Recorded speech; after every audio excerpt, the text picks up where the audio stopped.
lives. Their empowerment and well-being will drive the country forward. Garib Kalyan, Desh Ka Kalyan. We believe in empowering the poor. The earlier approach of tackling poverty through entitlements had resulted in very modest outcomes. When the poor became empowered partners in the development process, government's power to assist them also increases manifold.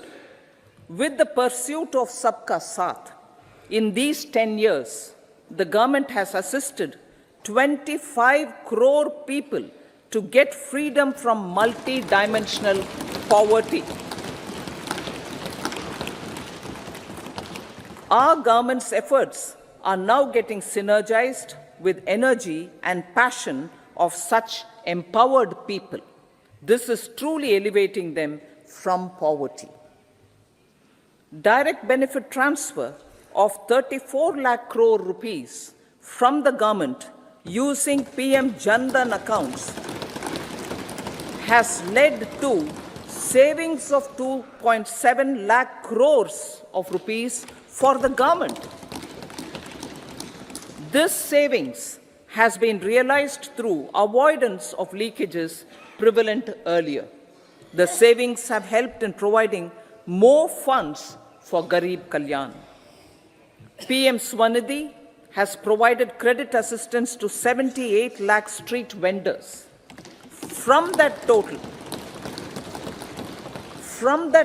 of 78 lakh street vendors, 2.3 lakh have received credit for the third time. PM Janman Yojana reaches out to the particularly vulnerable tribal groups who have remained outside the realm of development so far. PM Vishwakarma Yojana provides end-to-end support to artisans and craftspeople engaged in 18 trades. The schemes for empowerment of Divyangs and transgender persons reflect firm resolve of our government to leave no one behind. Welfare of Annadata. Farmers are our Annadata. Every year under PM Kisan Samman Yojana, direct financial assistance is provided to 11.8 crore farmers, including marginal and small farmers. Crop insurance is given to 4 crore farmers under PM Fasal Bima Yojana. These, besides several other programs, are assisting Annadata in producing food for the country and for the world. Electronic National Agricultural Market has integrated 1,361 mandis and is providing services to 1.8 crore farmers with trading volume of 3 lakh crores of rupees. The sector is poised for inclusive, balanced, higher growth and productivity. These are facilitated from farmer-centric policies, income support, coverage of risks through price and insurance support, promotion of technologies and innovations through startups. Empowering the Amrit PD, the Yuva. Our prosperity depends on adequately equipping and empowering the youth.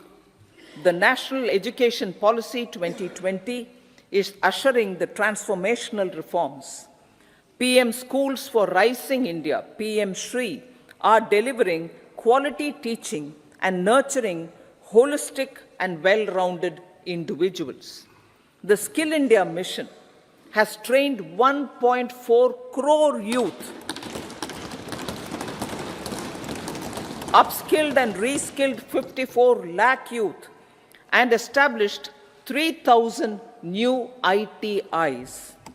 A large number of institutions of higher learning, namely 7 IITs, 16 triple ITs, 7 IIMs, 15 AIMS, and 390 universities have been set up. PM Mudra Yojana has sanctioned 43 crore loans aggregating to 22.5 lakh crores of rupees for entrepreneurial aspirations of our youth. Besides that, Fund of Funds, Startup India, and Startup Credit Guarantee schemes are assisting our youth. They are also becoming Rozgar Data. The country is proud of our youth scaling new heights in sports. The highest ever medal tally in Asian Games and Asian Para Games in 2023 reflects a high confidence level.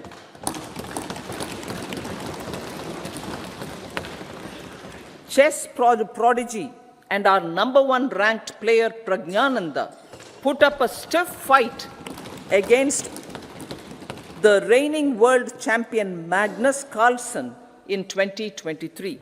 Today, India has over 80 chess grandmasters compared to little over 20 in 2010. Momentum for Nari Shakti. The empowerment of women through entrepreneurship, ease of living, and dignity for them has gained momentum in these 10 years. 30 crore Mudra Yojana loans have been given to women entrepreneurs. Female enrollment in higher education has gone up by 28% in 10 years. In STEM courses, girls and women constitute 43% of enrollment, one of the highest in the world. All these measures are getting reflected in the increasing participation of women in workforce. Making triple talaq illegal, reservation of 1/3 seats for women in the Lok Sabha and state assemblies, and giving over 70% houses under PM Awas Yojana in rural areas to women, and giving over 70% houses under PM Awas Yojana in rural areas to women as sole or joint owners have enhanced their dignity. Exemplary track record of governance, development, and performance. Besides delivering on high growth in terms of gross domestic product, the government is equally focused on a more comprehensive GDP, that is, governance, development, and performance. Our government has provided transparent, accountable, people-centric, and prompt, trust-based administration with citizen first and minimum government, maximum governance approach. The impact of all-round development is discernible in all sectors.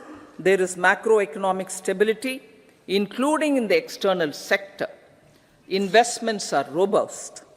The economy is doing well. People are living better and earning better, with even greater aspirations for future. Average real income of the people has increased by 50%. Inflation is moderate. People are getting empowered, equipped, and enabled to pursue their aspirations. There is effective and timely delivery of programs and of large projects. Economic management. The multi-pronged economic management over the past 10 years has complemented people-centric, inclusive development. Following are some of the major elements. 1. All forms of infrastructure, physical, digital, or social, are being built in record time.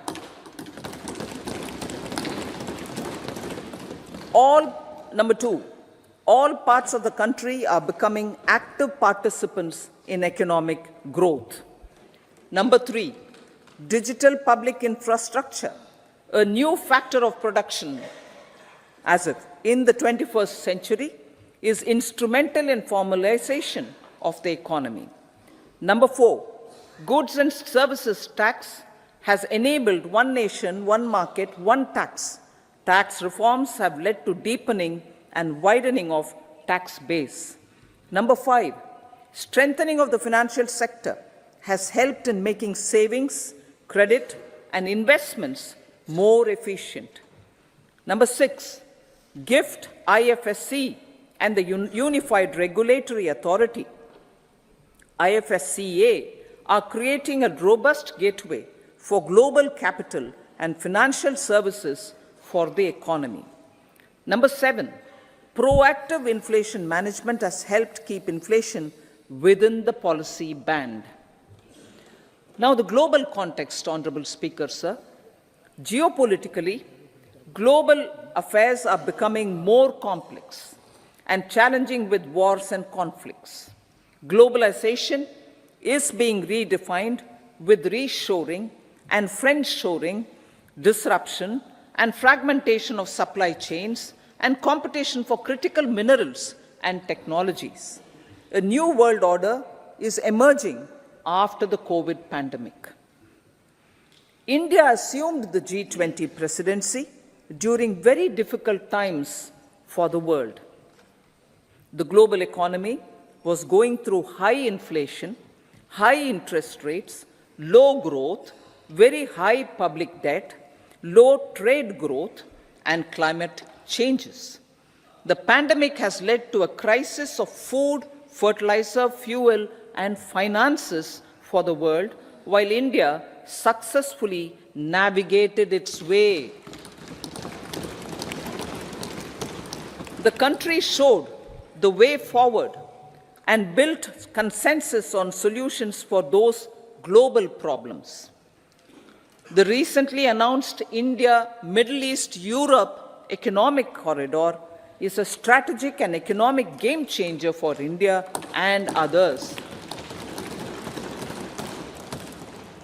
In the words of Honorable Prime Minister, the corridor, and I quote, will become the basis of world trade for hundreds of years to come, and history will remember that this corridor was initiated on Indian soil, unquote.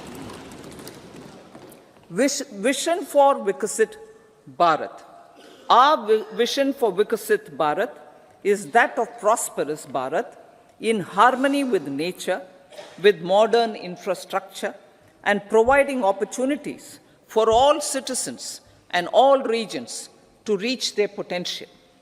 With confidence arising from strong and exemplary track record of performance and progress, earning Sabka Vishwas, the next 5 years will be years of unprecedented development and golden moments to realize the dream of developed India by 2047.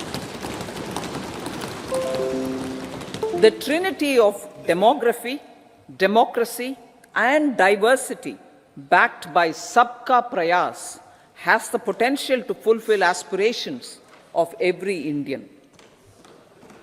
As Honorable Prime Minister in his Independence Day address to the nation mentioned, I quote, there is no dearth of opportunities, as many opportunities as we want.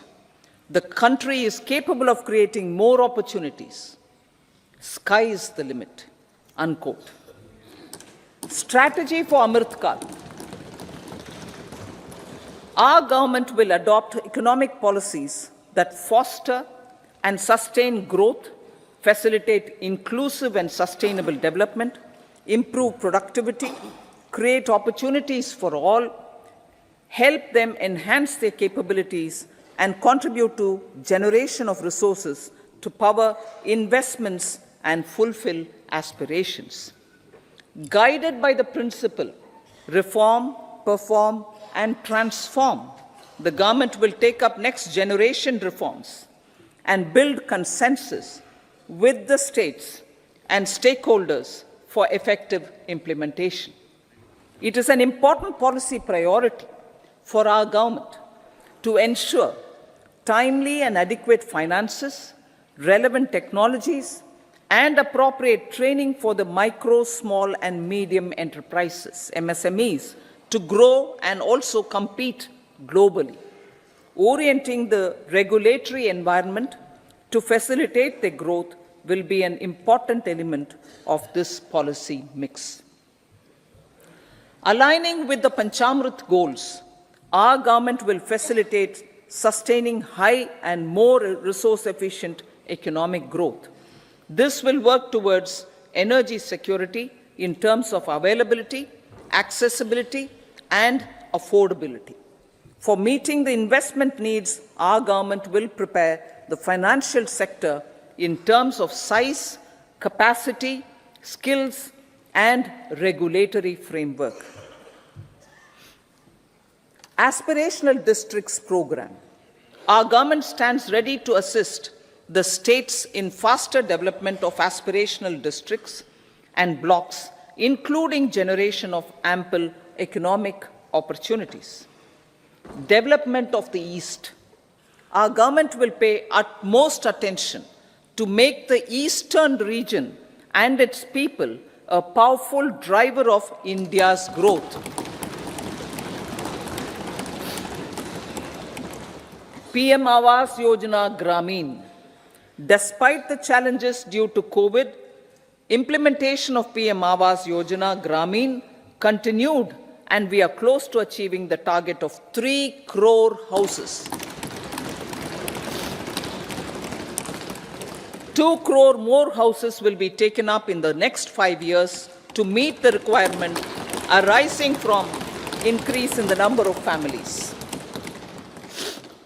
Rooftop solarization and Muft Bijli. Through rooftop solarization, 1 crore households will be enabled to obtain up to 300 units free electricity every month. This scheme follows the resolve of Honorable Prime Minister on the historic day of consecration of Sri Ram Mandir in Ayodhya. Following benefits are expected. Savings up to 15 to 18,000 rupees annually for households from free solar electricity and selling the surplus to the distribution companies. Charging of electric vehicles. Entrepreneurship opportunities for a large number of vendors for supply and installation. Employment opportunities for the youth with technical skills in manufacturing, installation, and maintenance. Housing for middle class. Our government will launch a scheme to help deserving sections of the middle class, and I quote from Honorable Prime Minister's words, living in rented houses or slums or chawls and unauthorized colonies, unquote, to buy or build their own houses.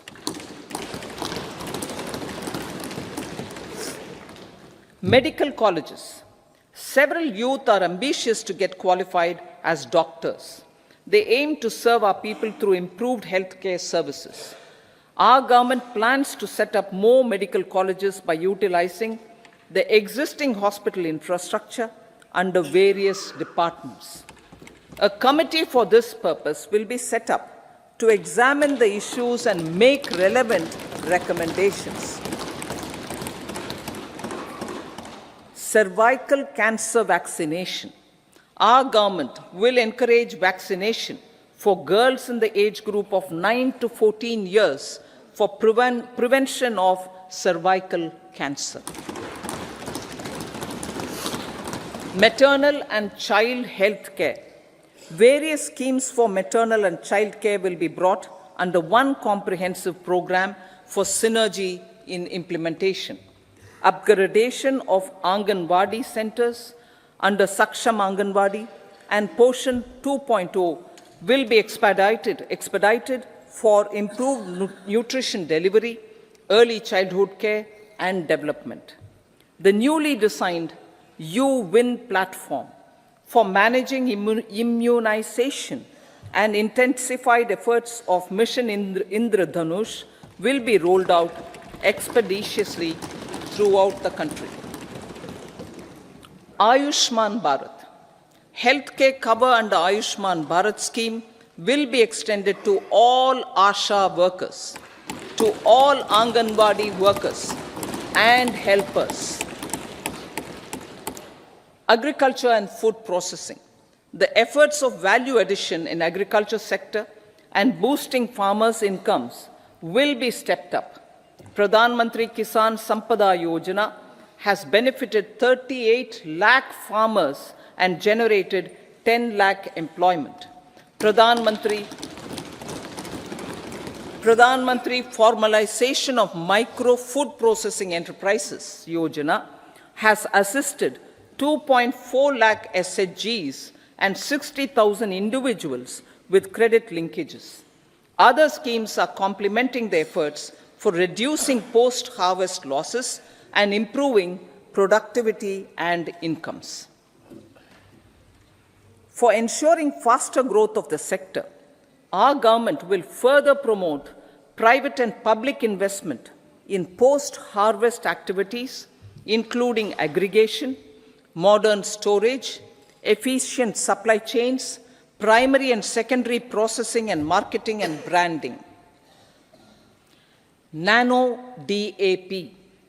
After the successful adoption of nano urea, application of nano DAP on various crops will be expanded in all agroclimatic zones. Atmanirbhar Oil Seeds Abhiyan. Building on the initiative announced in 2022, a strategy will be formulated to achieve Atmanirbharta for oil seeds such as mustard, groundnut, sesame, soya bean, and sunflower. This will cover research for high-yielding varieties, widespread adoption of modern farming techniques, market linkages, procurement, value addition, and crop insurance. Dairy development. A comprehensive program for supporting dairy farmers will be formulated. Efforts are already on to control foot and mouth disease. India is the world's largest milk producer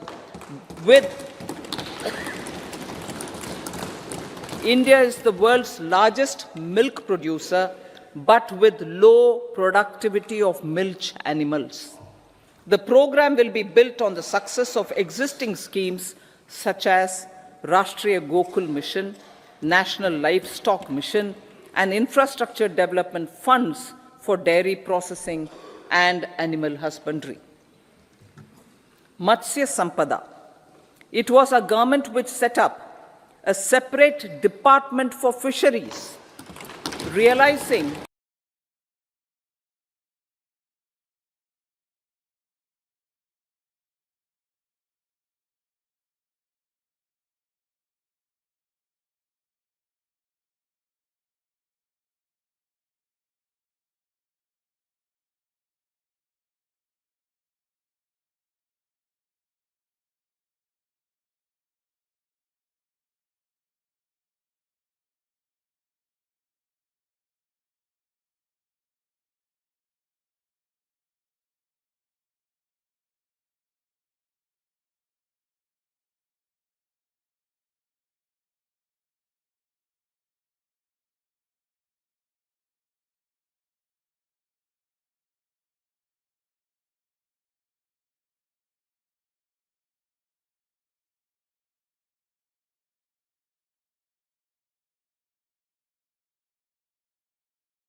a separate department for fisheries, realizing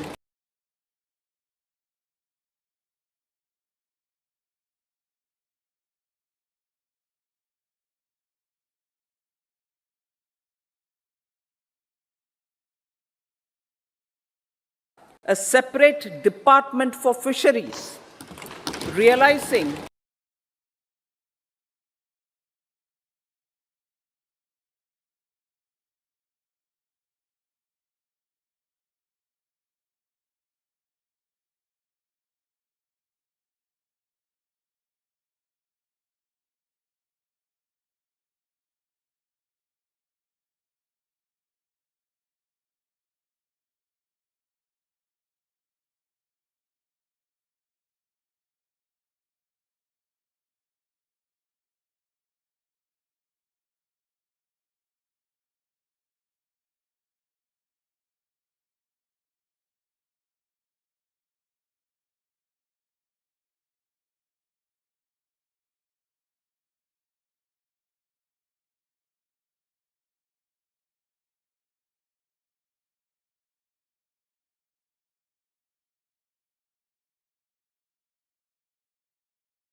a separate department for fisheries, realizing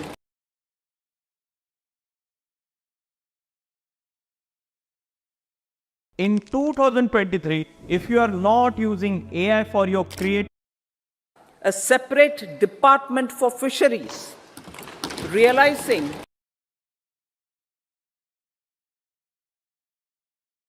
a separate department for fisheries, realizing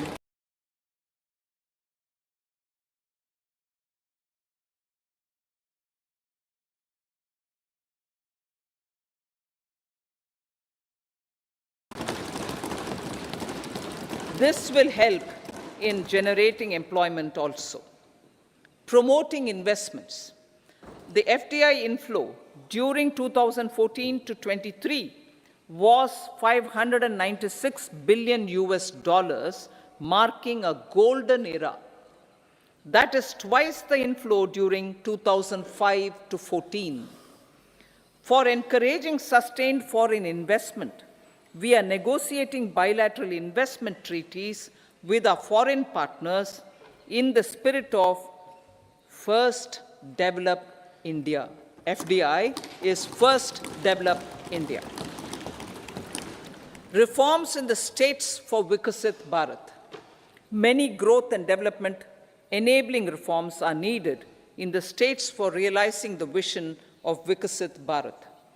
A provision of 75,000 crore rupees as 50-year interest-free loan is proposed this year to support those milestone-linked reforms by the state governments. Societal changes. The government will form a high-powered committee for an extensive consideration of the challenges arising from fast population growth and demographic changes. The committee will be mandated to make recommendations for addressing these challenges comprehensively in relation to the goal of Vikasit Bharat. Amrit Kal as Kartavya Kal. Our government stands committed to strengthening and expanding the economy with high growth and to create conditions for people to realize their aspirations.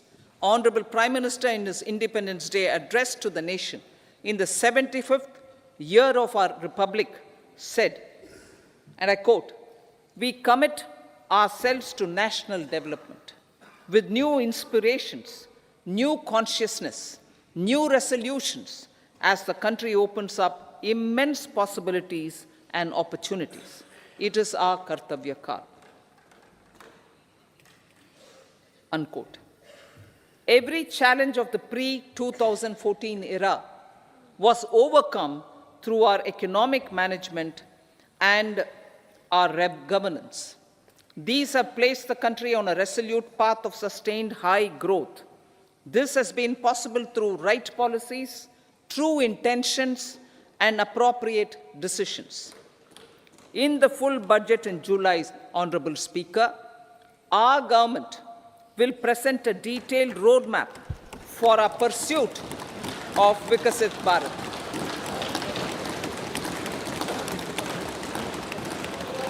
Revised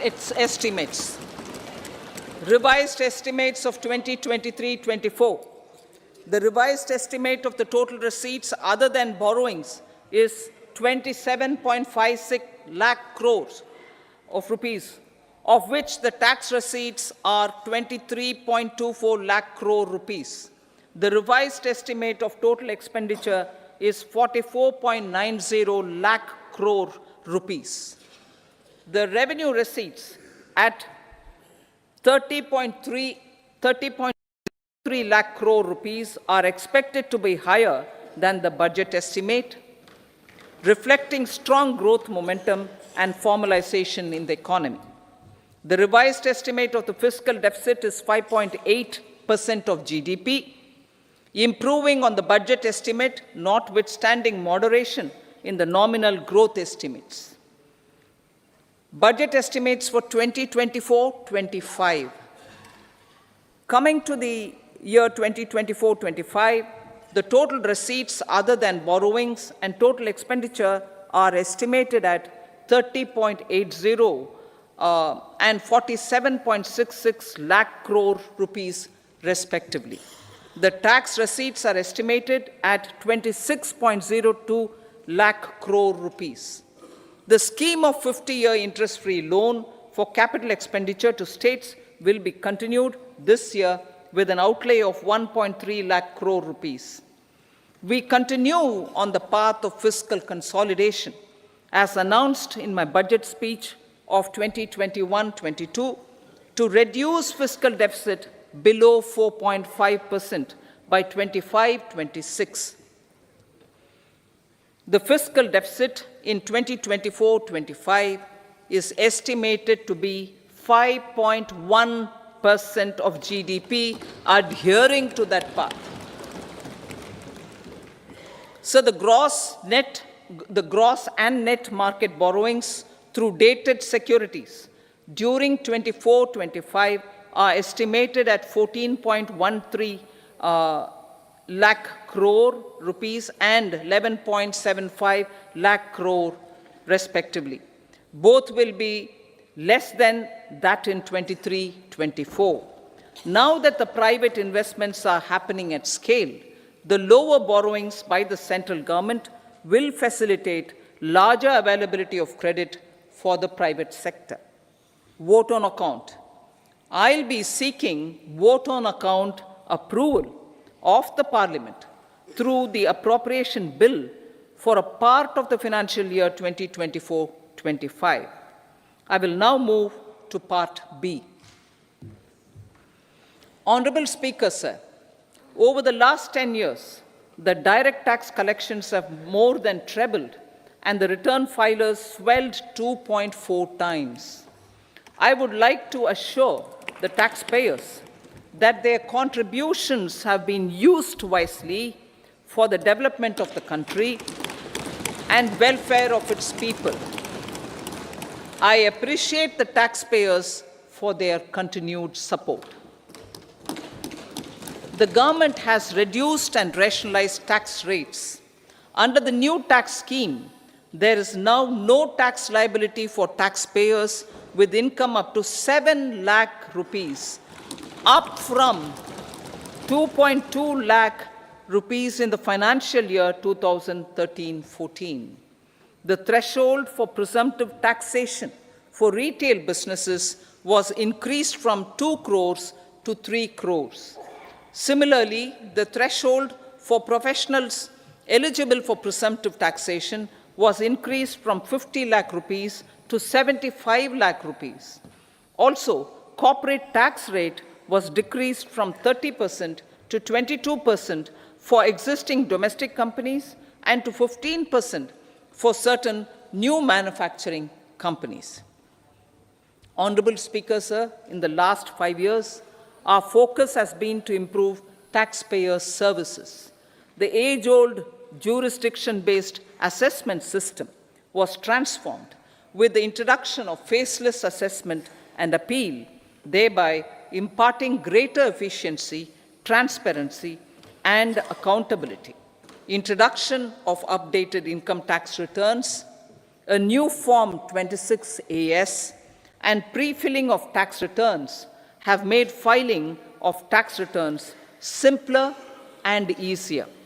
Average processing time of returns has been reduced from 93 days in the year 2013-14 to a mere 10 days this year, thereby making refunds faster. Indirect taxation.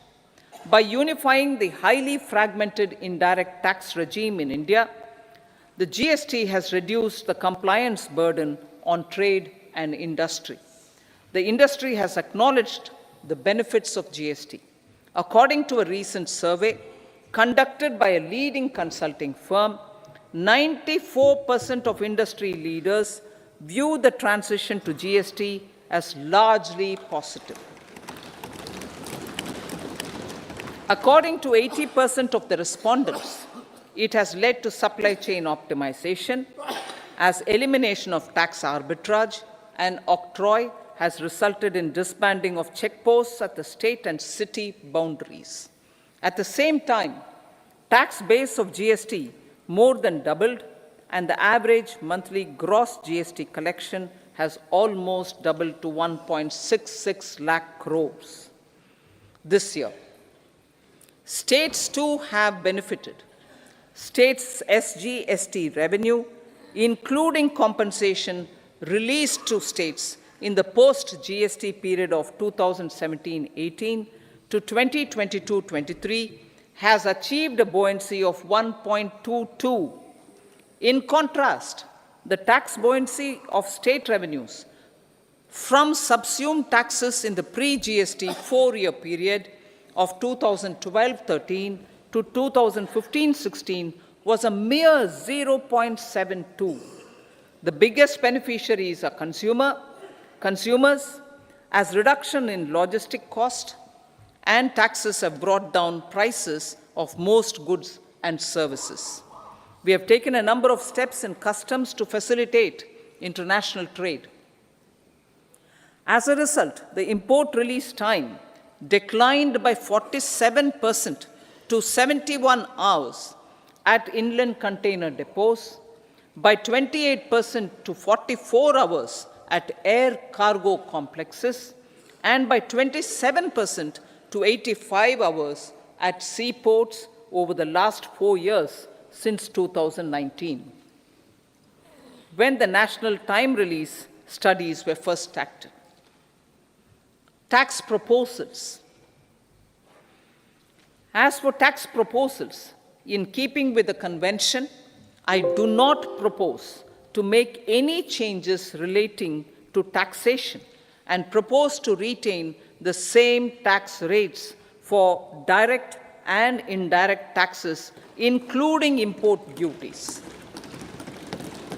However, certain tax benefits to startups and investments made by sovereign wealth or pension funds, as also tax exemption on certain income of some IFSC units, are expiring on 31/3/2024. To provide continuity in taxation, I propose to extend the date to 31/3/2025. Moreover, in line with our government's vision to improve ease of living and ease of doing business, I wish to make an announcement to improve taxpayer services. There are a large number of petty, non-verified, non-reconciled, or disputed direct tax demands, many of them dating as far back as 1962, which continue to remain on the books, causing anxiety to honest taxpayers and hindering refunds of subsequent years.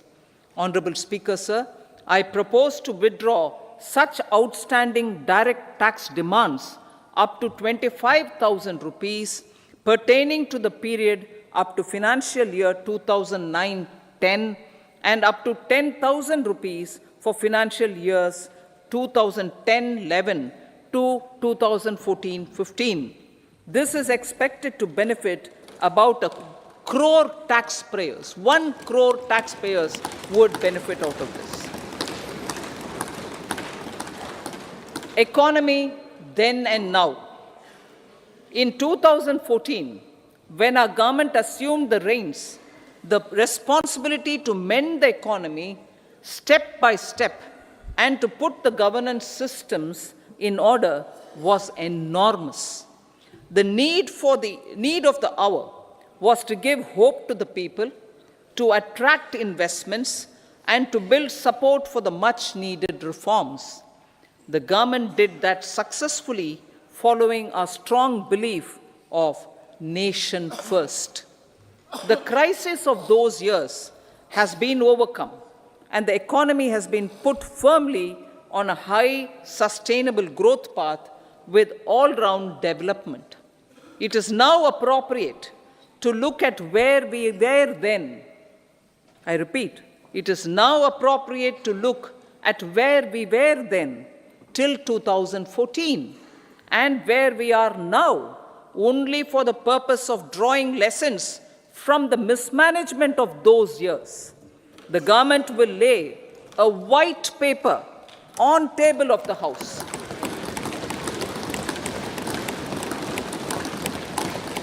The exemplary track record of governance, development, and performance, effective delivery, and Jan Kalyan has given the government trust, confidence, and blessings of the people to realize whatever it takes, the goal of Vikasit Bharat, with good intentions, true dedication, and hard work in the coming years and decades. With this, Honorable Speaker, I commend the interim budget to this august House. Jai Hind.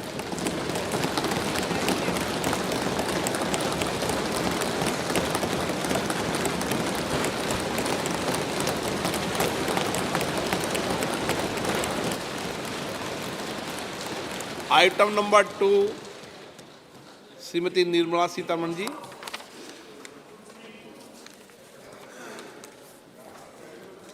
So, with your permission, I rise to lay on the table the following statements under Section 3(1) of the Fiscal Responsibility and Budget Management Act 2003, Medium-Term Fiscal Policy cum Fiscal Policy Strategy Statement and Macroeconomic Framework Statement.